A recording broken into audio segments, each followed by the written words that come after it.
Here we go. Hi. So I just restring my Jaguar last night. The rule is always restring the day before the show, not the day of the show. Give the strings a chance to settle in and stretch. But last night I sat on the couch and did stretch the strings and played it a bunch, and it seems to be pretty ready to go. I even sprayed out the electronics with deoxit because I'm playing a show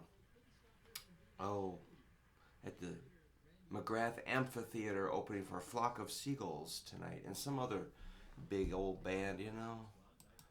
I don't keep track of what's going on, but we're supposed to load in at 2. Naked Eyes is the other band. Yeah. I need to know what's going on. Load in at 2 is all I need to know. So step 1, got the guitar, fresh strings, because if I'm playing a gig and the strings break, I'm just like, ugh, I don't want to mess with it. It's just, I'm too lazy to deal with string break at a gig, so that's why I keep really fresh strings on this guitar. And this thing stays in tune. Anyhow, just wanted to show you my Jaguar, but let's talk about some lead guitar business. This is going to be pretty simple. It's going to be the A bar chord, and I'm going to only think about the 4 skinny strings, which is A, C sharp, E, and A.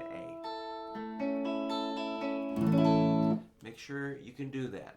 Now, let's forget about the bar chord for a second and rebuild it. Well, we're not going to forget about it, but we're only going to use the 4 skinny strings.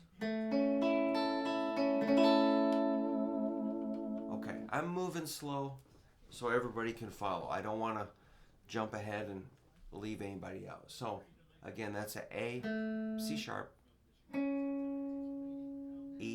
and A.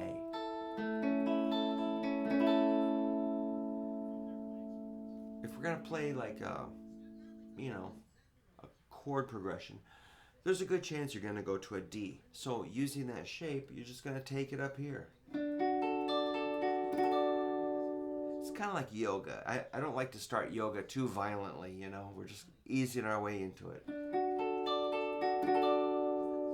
And back to A. Let's not have any injuries. And back to D. And back to A. I realize this is simple. That's what it's all about. Okay, keep it simple.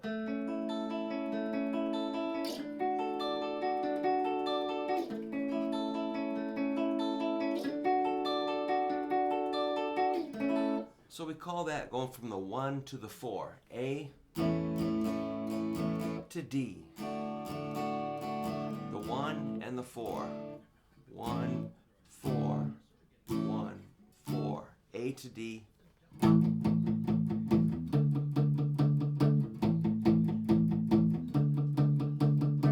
1 to 4. That's really important. Okay, what's next? 1, 4. What? No, not bananas. 1, 4. No, not Godzilla. 1, 4, 5. 1, 4, 5.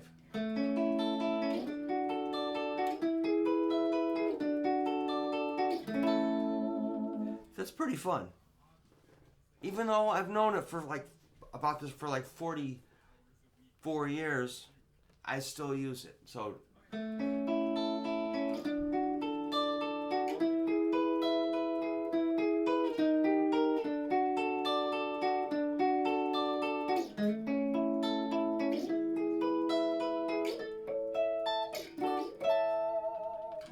cool, man. I took it up to the really high A, which is 17s, 18s, and 19.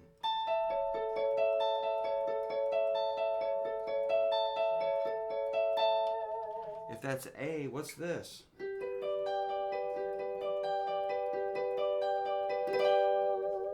2 frets under an A.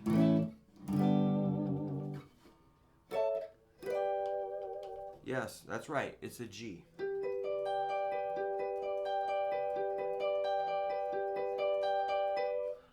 Follow along, keep playing. I want you to know this. You need to get this physically in your fingers. Okay, let's take it down to F.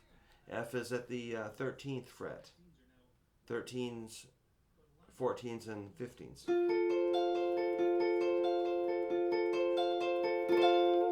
We're just making stuff up. But an E, again, is at the 12th.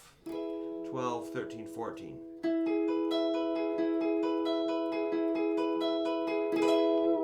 You can know every note in the chord or not. If you don't know every note, that's okay. All you need to know is the shape, this one shape, and the location. All right. Remember, D is at the 10th fret, 10, 11, and 12.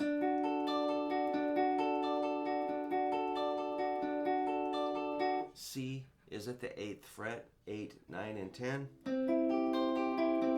You got the pattern. I'm just going da da da da da da. 1, 2, 3, 1, 2, 3. Picking down, then picking up. And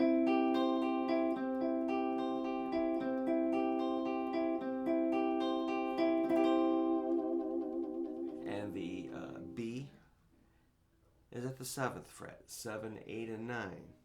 Again, picking down and picking up.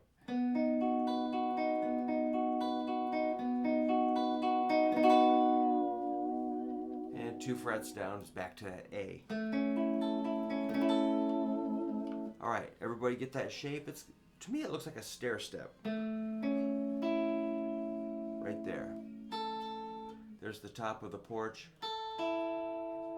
First step and bottom step.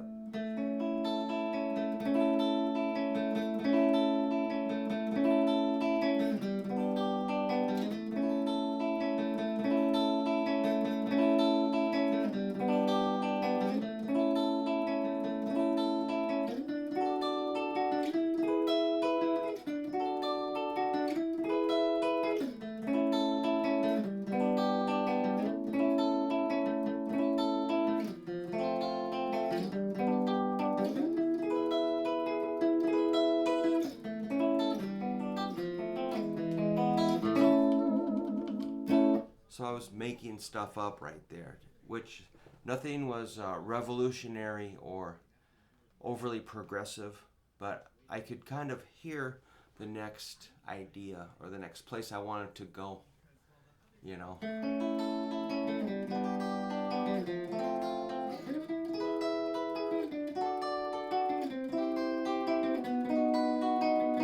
That's why I like practicing just basic skills.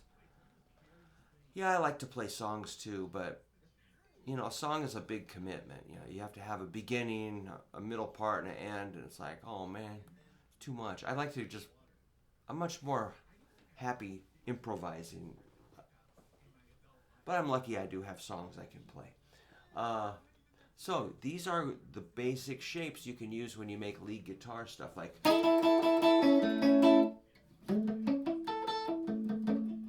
you can add. Again, I'm making this up. All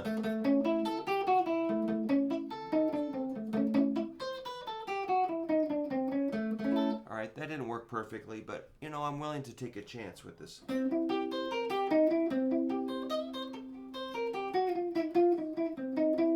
Live on the edge. Make mistakes. It's okay. So I'm using my pinky to kind of add these little notes on top.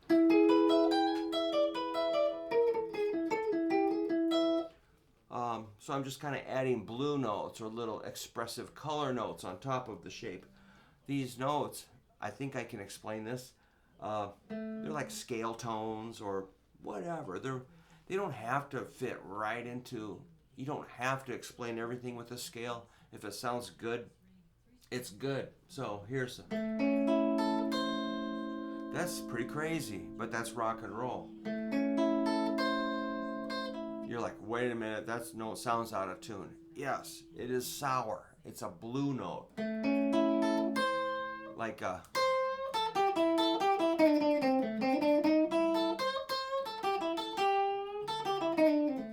Some of those notes are not like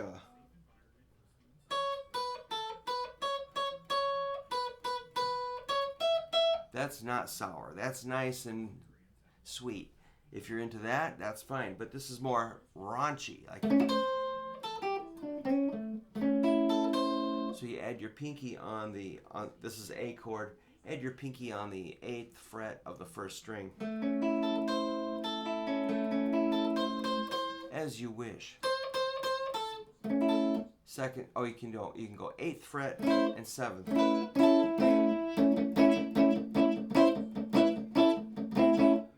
You can't. We should talk about this little hammer on.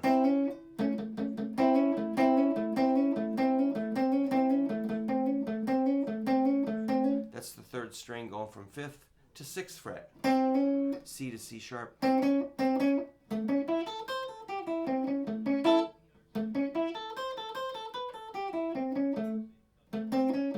So you've got your core shape. You can rely on that and add these extra little notes. So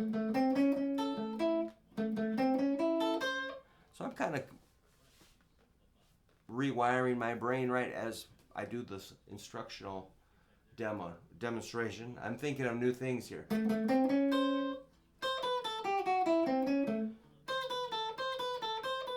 That's that 8-7-5 2nd string. You can also do 8-7-5.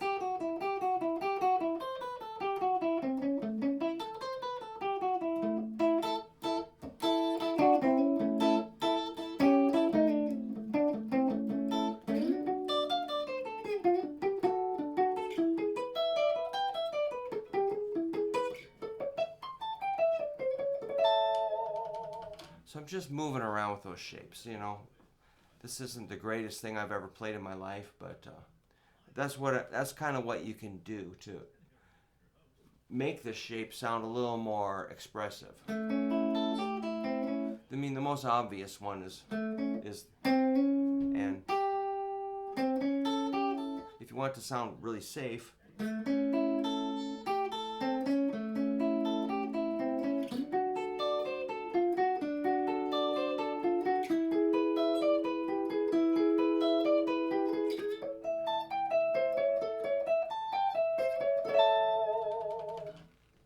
those are the two kind of reliable shapes I use. That's a dominant 7th, or the flatted 7, the 7th note of an A scale, flatted. Flatted. Flatted. That's your flatted 7, or a 7th. Not a major 7. This is major. It's too nice. We want it a little bit mean sounding. That's the flatted 7, the G note. Once you learn that shape,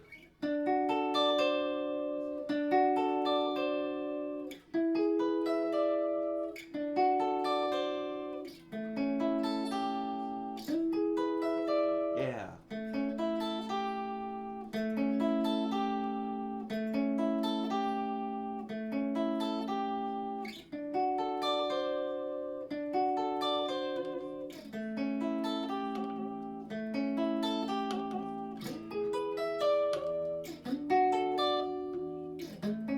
Missed one.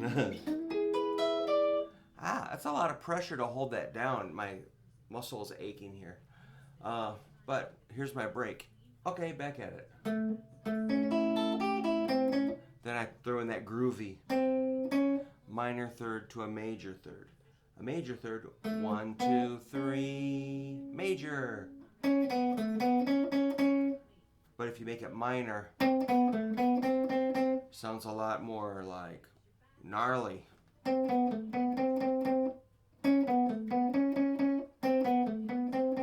I should write a minor version of Mary Had a Little Lamb. Kind of highlight the plight of factory farming and animal abuse.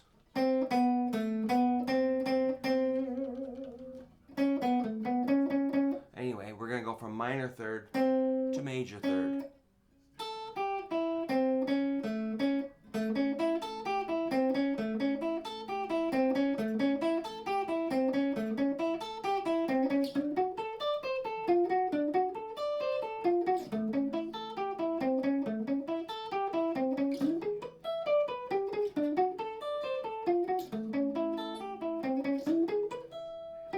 So that once you get something like that down, you really don't have to think a whole bunch other than stay in the groove, which is a big topic of, I'll check my students out either online or in person, and they're grooving and phrasing. Not that I'm great at it, but they got some work. You guys got some work to do.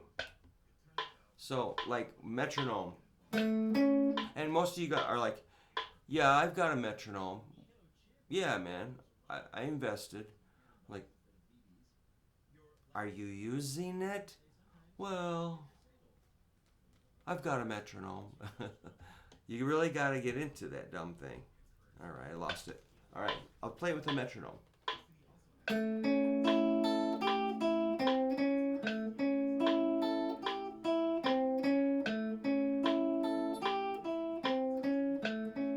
That's what you should be thinking about. Timing.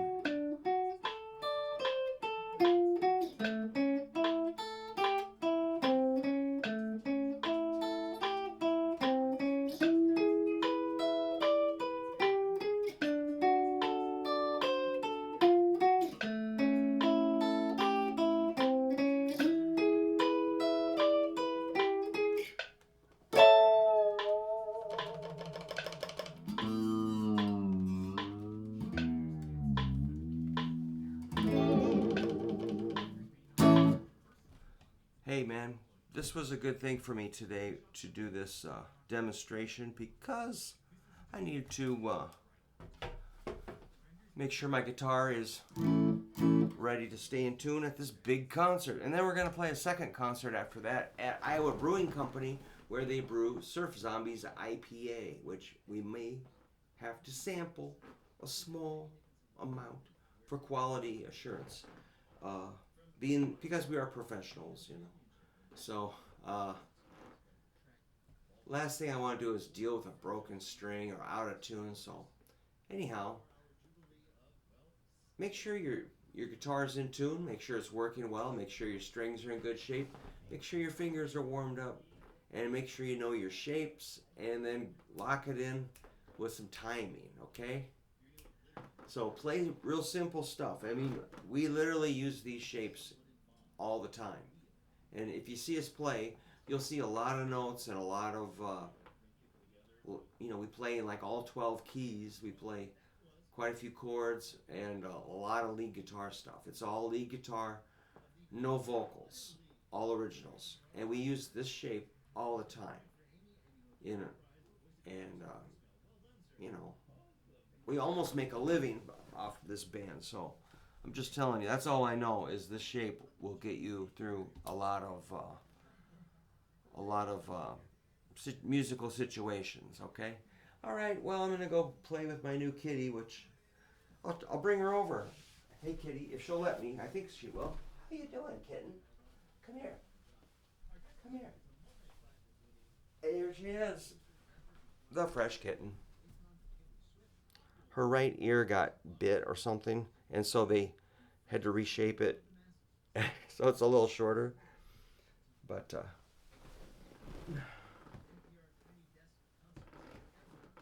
she's pretty sweet, but she's really playful and likes to scratch, and her claws are pretty active. But she likes to get up here for a minute, but she'll be jumping away. She's purring. Oh, see, she's trying to get away already. Where do you think you're going? She doesn't even know. But she's really sweet and very active. Our other cat, Newman, is really kind of a lump. He's about minimal motion. So when these guys meet, it's going to be fun. But she's really got a beautiful face. And I think this might be a Russian blue. I just thought they were gray cats, but I think they might be Russian blue. Oh, there she goes. It's like she wants to get with me, and then she's like, I gotta go other places. Okay, now it's time to load the van. Woo! Which I love to do, actually. It's really fun. All right, have a good day. Bye.